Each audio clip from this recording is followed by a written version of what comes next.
In 1954, the author J.R.R. Tolkien released his fantasy masterpiece, The Lord of the Rings. No other fictional work, from that time to the present, has captured the novel's rich character development and detailed and alluring narrative. The enduring popularity of The Lord of the Rings has led to many references within popular culture and the founding of many societies by the fans of Tolkien's works.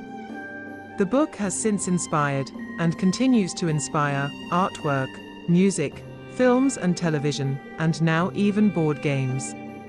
In 2004, Ares Games released the classic board game The War of the Ring, and its subsequent expansions, Lords of Middle-earth and Warriors of Middle-earth.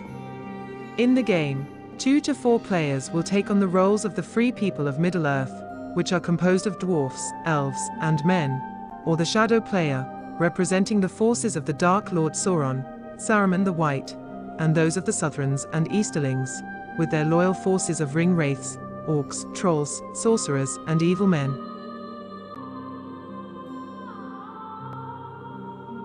As I am primarily a solitaire board gamer, I am continually forced into searching for ways to make multiplayer games more challenging and enjoyable when they are played solitaire.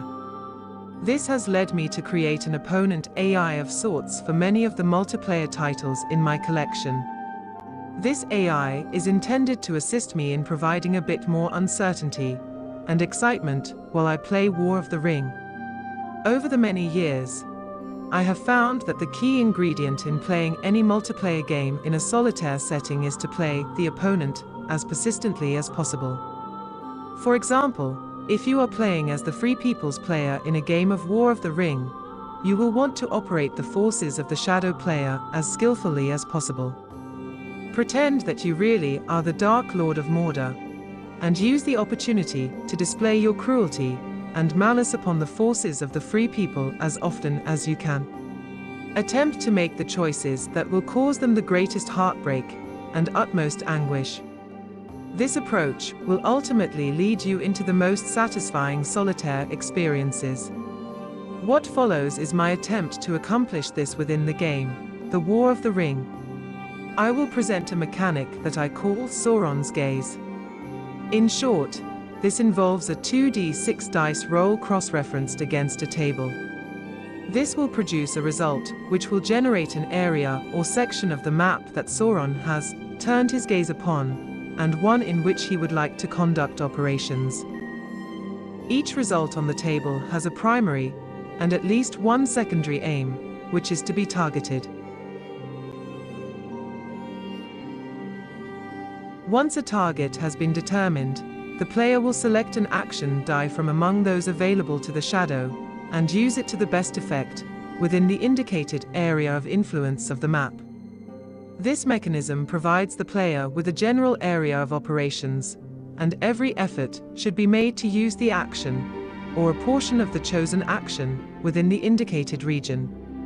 In certain cases, the region specified by the role may not be able to utilize the available action dice, or event cards. Here, you must try to find an action that can be justified within the indicated region in some manner, i.e., use an army die to move at least one army within the indicated area, or recruit at least one reinforcement within the area. In essence, you are acting as Sauron's lieutenant, and you must execute his desire to conduct an operation in the area that he has commanded, to the best of your ability. At this point, I have developed the framework to play as the Free Peoples with the AI controlling the Shadow player. Eventually, I hope to develop tables to allow the reverse. I would like to state that this system is intended as a quick method to facilitate solitaire play.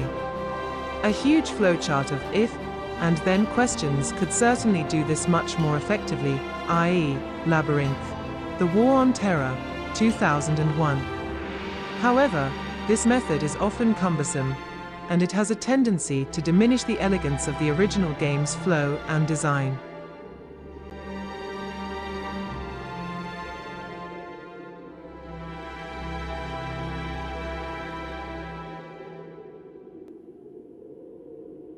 Thus, This offering is centered around a quick dice roll and a chart reference, which is intended to avoid complexity while still attempting to simulate the choices of a live opponent, and thereby providing a more satisfying solitaire playing of the game. This system can incorporate both of the available expansions.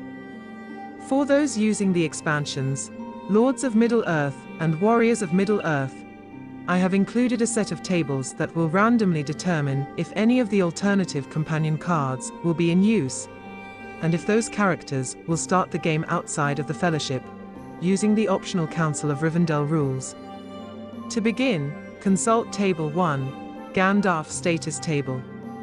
Roll a d6 to determine whether Gandalf will operate as the Grey Wanderer or as the Keeper of Narnia.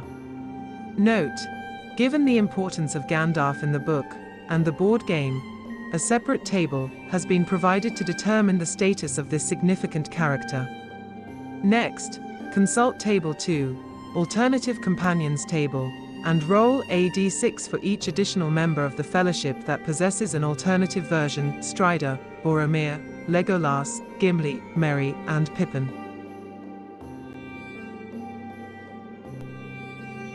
Then we consult Table 3, Alternative Starting Location Table, and roll a die for each companion that is using their alternative character card, and determine if they will begin the game outside the Fellowship and begin in their nation of origin. If this has occurred, be sure to give the shadow player the required number of shadow action tokens per the Council of Rivendell optional rules. Then the game begins with Phase 1, Recover Action Dice and Draw Events phase. This will be handled per the rules as written. You can examine the Free People's Player event cards, but keep the shadow player's events face down for now. Then move on to Phase 2, Fellowship phase, and declare the position of the Fellowship if you wish, or change the guide of the Fellowship as desired. During Phase 3, Hunt Allocation, roll 2d6 and consult Table 4, Hunt Allocation Table. This will direct the number of action dice that the shadow player will place in the hunt box for the coming turn. Be sure to apply any relevant dice roll modifiers to the roll. Note, the rules regarding the minimum and maximum number of dice that can be placed in the hunt box override the results of this table. Then, Phase 4, Action Roll, is performed per the rules as written.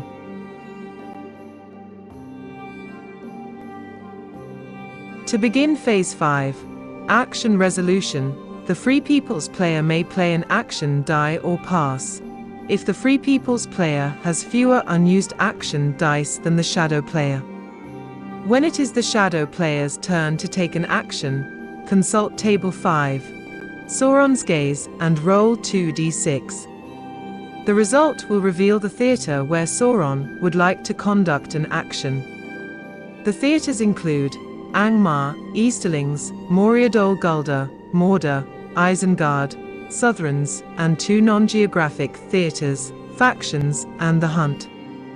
The focus provides a general theatre of operations, and is intended to be combined with the primary and secondary objectives, to aid in selecting a viable action for the round.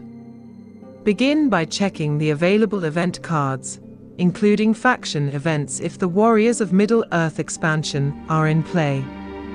Try to place a priority on using your event cards, as they are subject to a hand limit, and will be discarded if they are not used in a timely fashion. If you have an event card that can be employed, at least in part, within the region that was derived from Table 5, select an action die that will allow you to play the card.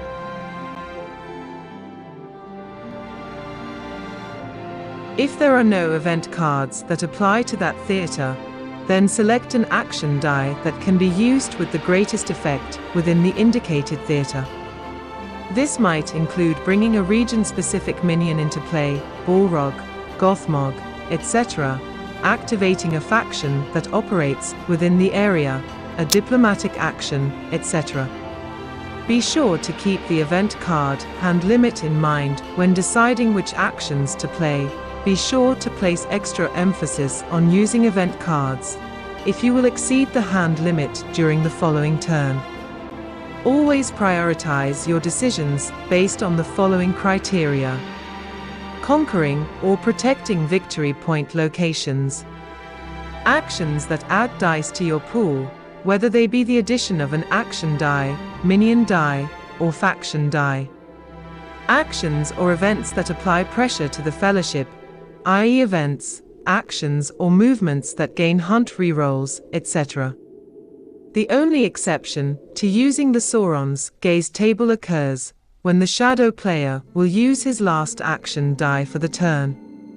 Here, do not roll on the table and simply use the last action die in any area of the board where you can achieve maximum effect, or to bolster the defenses of a shadow stronghold or city that is at risk of being overrun.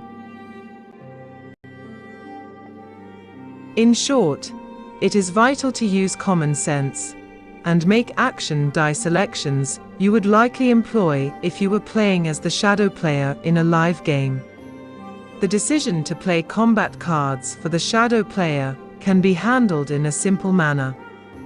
When a battle arises, merely roll a d6, and if the result is less than the number of event cards currently in the shadow player's hand, not including faction events, then randomly draw a combat card and determine if it can be played.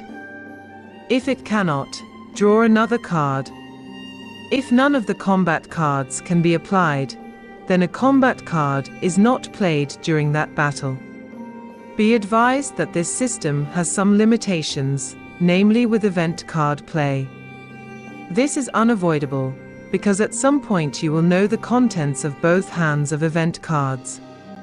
You will simply have to try your best at utilizing temporary amnesia and try to play as though you are operating the shadow player in head-to-head play. Another drawback will be the seemingly chaotic feel to the shadow player's actions, as the focus table might direct the SP's attention in a random, haphazard way. However, the probabilities built into the tables should approximate a reasonable SP strategy, as the die rolls should balance themselves out over the course of the game, and this should provide for, if nothing less, an unpredictable opponent. This system allows the Free People's player to attempt to game the system. Therefore, the shadow player's last action die is to be used without the restrictions normally set forth in the Sauron's gaze table. This die should be used to address board situations that the table cannot anticipate, such as a Free People assault on a remote region of the board, such as Angmar or Mount Gundabad. I hope that my fellow Solitaire gamers will enjoy this system, and that this video might prove useful to Solitaire players of this great game.